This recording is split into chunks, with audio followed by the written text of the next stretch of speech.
Part of the need to build the political case that you're talking about is to make sure there's a refutation of what Obama has done, because of the precedent that all of this sets as well for future commanders-in-chief, future chief executives of the United States government. For them to see what Obama has done, they might think to themselves, well, I can get away with this too. And so unless there is, I think, the political will gathered together to say, at least to speak and create a record of that, that would be, I think that's an essential part of what you're doing, Andy. But I also want to ask you, when you're looking at all of this, it seems to me like the president, to this point in time, has gotten away with much more than anybody could have anticipated, much more than anybody could have thought at this point in time.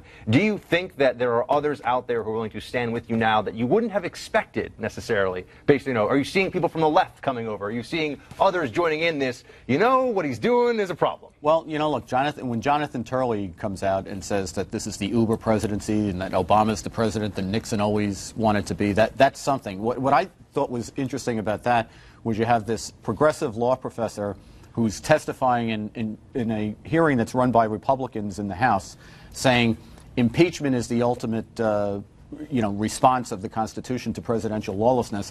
And you have these Republican congressmen diving under their desks and shrieking and saying, we don't say that word up here. You don't want to say that. And now, 6 months later, the word trips off Lindsey Graham's tongue as if it was like, why wouldn't we be talking about this? Do you think that perhaps politically you could see, like you were asking, more people rallying around this? Because what we were saying earlier is setting precedent. Right. As we near 2016, it could be very likely that you would have, say, a Republican president.